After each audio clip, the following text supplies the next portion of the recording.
Hi friends, welcome back to my channel Fasi Muhammad. നമ്മുടെ Tata punch EV 30,000 kilometre ആയപ്പോൾ 20% നിന്നും പെട്ടെന്ന് സഡൻ ഡ്രോപ്പായി പോകുന്ന ഇഷ്യൂ സ്റ്റാർട്ട് ചെയ്തപ്പോൾ അതിനെക്കുറിച്ച് നമ്മളൊരു വീഡിയോ ചെയ്തിരുന്നു. ഒരുപാട് പേര് ഈ വീഡിയോ കണ്ടിട്ട് അതിൽ കമൻറ്റ് രൂപത്തിലും അതുപോലെ തന്നെ നമ്മളെ കോൺടാക്റ്റ് ചെയ്തിട്ടൊക്കെ ചോദിച്ചിരുന്നു, എന്തായി ബ്രോയുടെ വണ്ടിയുടെ അപ്ഡേറ്റ് എന്ന്. ആദ്യം തന്നെ നിങ്ങളടുത്ത് പറയാലോ, വണ്ടി ഷോറൂമിൽ കൊണ്ടുപോയിട്ട് ഏകദേശം 4-5 ദിവസം എടുത്തു അവരുടെ ഒക്ടിലിയോൻ്റെ ടീമൊക്കെ വന്നിട്ട് വണ്ടിയുടെ ബാറ്ററി സെൽസും കാര്യങ്ങളും ടെസ്റ്റ് ചെയ്യാൻ. വണ്ടിയുടെ സോഫ്റ്റ്വെയർ ഇഷ്യൂ ആണ്, അല്ലാതെ ബാറ്ററി സെൽസിനൊന്നും ഒരു കംപ്ലൈൻറ്റും വന്നിട്ടില്ല എന്നും പറഞ്ഞിട്ട് വണ്ടിയുടെ സോഫ്റ്റ്വെയർ ഒക്കെ അപ്ഡേറ്റ് ചെയ്തിട്ട് അടുത്ത ദിവസം നമ്മൾ വിളിച്ചു. അവർ നമ്മളോട് വണ്ടി എടുത്ത് കൊണ്ടുപോകാൻ പറയുന്ന സമയത്ത് നമ്മൾ പലവട്ടം ചോദിക്കുന്നുണ്ട്, നിങ്ങൾ ഈ 20% താഴെ ടെസ്റ്റ് ചെയ്ത് നോക്കിയിട്ടാണോ, ഇഷ്യൂ ഇല്ല എന്നുള്ളത് ഉറപ്പ് വരുത്തിയിട്ട് തന്നെയാണോ നിങ്ങൾ ഈ കാര്യങ്ങൾ പറയുന്നതെന്നൊക്കെ ചോദിക്കുന്നുണ്ട് കേട്ടോ. അപ്പോൾ അവർ പറയാണ് എല്ലാം തീർന്നിട്ടുണ്ട്, സോഫ്റ്റ്വെയർ ഗ്ലിച്ചായിരുന്നു.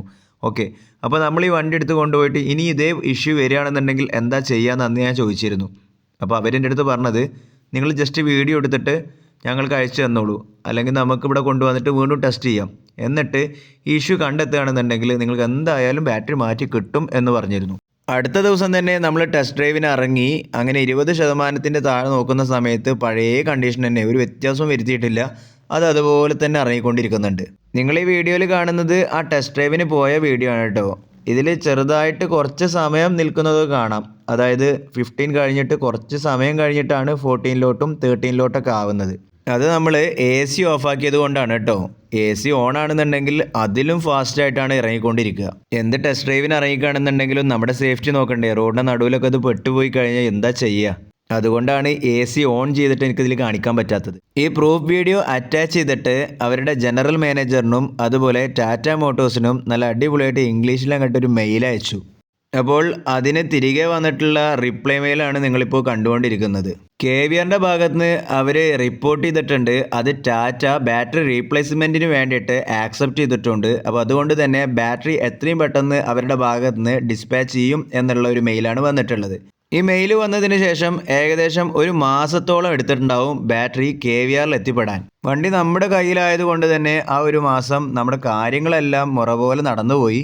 ഞാൻ റിപ്പോർട്ട് ചെയ്തിട്ട് കുറേ ദിവസം കഴിഞ്ഞിട്ടാണ് കൂട്ടുകാരൻ ഇതേപോലെ തന്നെ അവൻ്റെ ബാറ്ററി ഇഷ്യൂ അവിടെ പോയിട്ട് റിപ്പോർട്ട് ചെയ്യുന്നത്. അവൻ്റെ ടാറ്റ പഞ്ച് EVയിൽ 50% ആയി കഴിഞ്ഞാൽ സഡൻ ഡ്രോപ്പ് ഇഷ്യൂ ആണ് കാണിച്ചുകൊണ്ടിരുന്നത്. 50%-ൽ സഡനായിട്ട് ഫുൾ ഡ്രോപ്പായി പോകുന്ന ഈ വണ്ടി കൊണ്ട് അവനൊരു ഉപയോഗമില്ല. അപ്പോൾ അത് കാരണം കൊണ്ട് തന്നെ ഷോറൂമിൽ വണ്ടി അവിടെ ഇട്ടു. അവനോടും നമ്മളോട് പറഞ്ഞ അതേ കാര്യങ്ങൾ തന്നെയാണ് പറഞ്ഞത്. ബാറ്ററിക്ക് ഓർഡർ ചെയ്ത് കഴിഞ്ഞാൽ ഏകദേശം 30 ദിവസം എടുക്കും, അതുവരെ വേണമെന്നുണ്ടെങ്കിൽ വണ്ടി എടുത്ത് കൊണ്ടുപോയിക്കോളൂ എന്ന് പറഞ്ഞു. അപ്പോൾ അവൻ പറഞ്ഞു, എനിക്കെന്തിനാ വണ്ടി, ഈ 50%-ൽ മാത്രം ഓടുന്ന വണ്ടി കൊണ്ട് എൻ്റെ ഒരു കാര്യവും നടക്കില്ല എന്നുള്ളത് തന്നെ അവിടെ തുറന്നു പറഞ്ഞു. അപ്പോൾ അവിടുത്തെ സർവീസ് ഏജൻസി അവനോട് പറയുന്നത്, വണ്ടി ഇവിടെ ഇട്ട് കഴിഞ്ഞാൽ ഓരോ ദിവസത്തിനും 1000 രൂപ എന്നുള്ള കോമ്പൻസേഷൻ എമൗണ്ട് നിങ്ങൾക്ക് കിട്ടും. ഇത് കേട്ടപ്പോൾ സർവീസ് ഏജൻറ്റിനോട് അവൻ ഒരൊറ്റ കാര്യം സംസാരിച്ചത്, നല്ലൊരു പോയിൻ്റ് ആയിരുന്നു അത്. അതായത് 18 ലക്ഷം രൂപ എനിക്ക് തായോ, നാളെ മുതൽ ഞാൻ ഓരോ ദിവസവും 1000 രൂപ വെച്ച് നിങ്ങൾക്കും തരാമെന്ന്. അവൻ എൻ്റെ അടുത്ത് പറയുന്നത്, ഇത് എത്ര ശരിയാക്കിയാലും ശരിയാവില്ല എന്നുള്ളൊരു നിലപാടിലാണ്. അതുകൊണ്ട് തന്നെ നേരെ കൺസ്യൂമർ കോർട്ടിൽ പോയിട്ട് അവർക്കെതിരെ കംപ്ലൈൻറ്റ് ഫയൽ ചെയ്യാൻ പോകുകയാണ് എന്നാണ് പറഞ്ഞത്. ഒരു മാസത്തിന് ശേഷം ബാറ്ററി അവിടെ എത്തി. 30,000 കിലോമീറ്ററുള്ള പെയ്ഡ് സർവീസും ആയിട്ടുണ്ട്. അപ്പോൾ രണ്ടും കൂടെ ഒരുമിച്ച് ചെയ്യാം എന്നുള്ള നിരത്തിൽ നമ്മളവിടെ വണ്ടി കൊടുത്തു. അങ്ങനെ വെറും ഒരു ദിവസം കൊണ്ട് തന്നെ ബാറ്ററി എല്ലാം റീപ്ലേസ് ചെയ്തിട്ട് അവർ നമ്മളെ വിളിച്ചറിയിക്കുകയാണ്, ബാറ്ററി എല്ലാം റീപ്ലേസ്മെൻറ്റ് ചെയ്തിട്ടുണ്ട്, വണ്ടി എത്രയും പെട്ടെന്ന് വന്ന് എടുത്ത് കൊണ്ടുപോയിക്കോളൂ എന്നുള്ള തരത്തിൽ.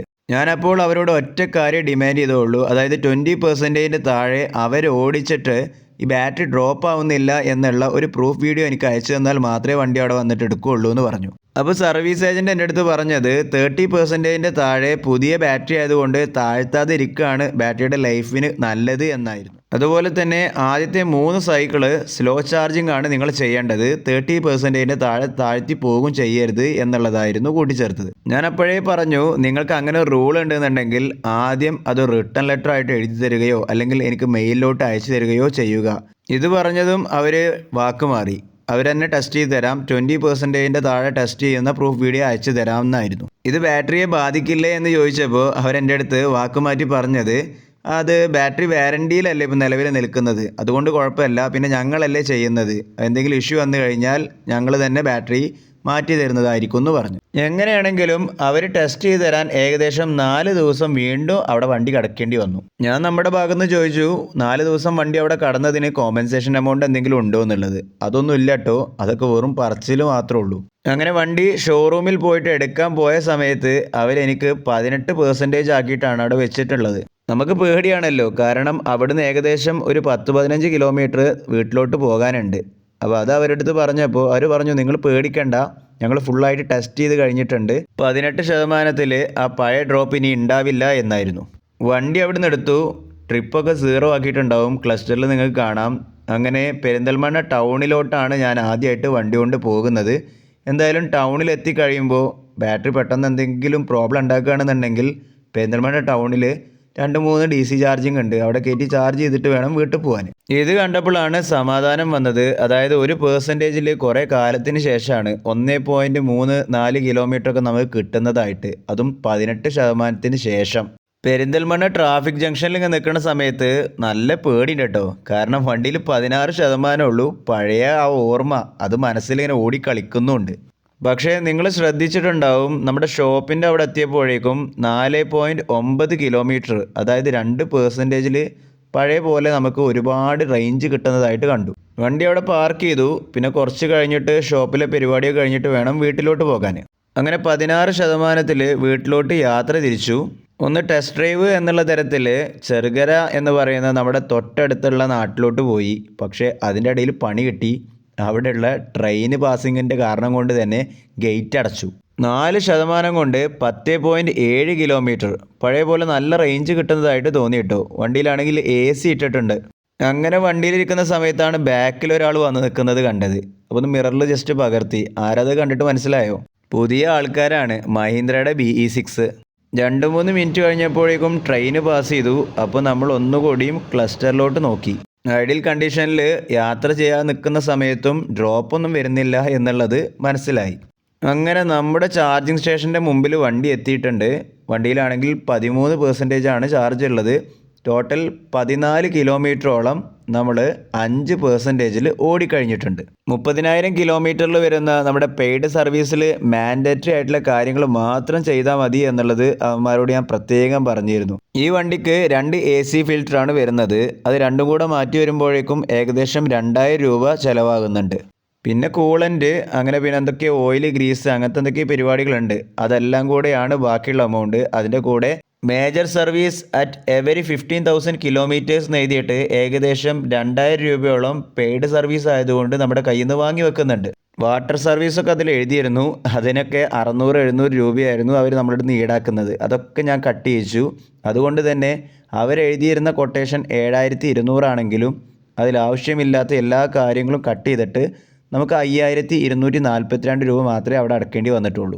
സർവീസ് കഴിഞ്ഞിട്ട് ആദ്യമായിട്ടാണ് വണ്ടി ഇങ്ങനെ കിട്ടുന്നത്, ക്ലീൻ ചെയ്യാതെ. എന്തായാലും ബാക്കി വാട്ടർ സർവീസ്, ക്ലീനിങ് അതെല്ലാം നമുക്ക് ചെയ്യാനിരിക്കുകയാണ്. അതിൻ്റെ കൂടെ വീൽ അലൈൻമെൻറ്റ്, വീൽ റൊട്ടേഷൻ കാര്യങ്ങളും നമുക്ക് പുറത്തുനിന്ന് ചെയ്യേണ്ടതുണ്ട്. ഫ്രണ്ട്സ്, വീഡിയോ കണ്ടിട്ട് അഭിപ്രായം കാര്യങ്ങളൊക്കെ ഒന്ന് കമൻറ്റ് രൂപത്തിൽ അറിയിക്കുക. നിങ്ങൾക്ക് ഉപകാരപ്പെടുന്ന വീഡിയോ ആണെങ്കിൽ നിങ്ങളുടെ ഫ്രണ്ട്സുമായിട്ടൊക്കെ ഒന്ന് ഷെയർ ചെയ്യുക, ലൈക്ക് അടിക്കുക, സബ്സ്ക്രൈബ് ചെയ്യാൻ മറക്കരുത് ഫ്രണ്ട്സ്. അടുത്ത വീഡിയോയുമായി നമ്മൾ തമ്മിൽ കണ്ടുമുട്ടുന്നതുവരെ I am going to signing off. This is your friend Fasi Muhammad.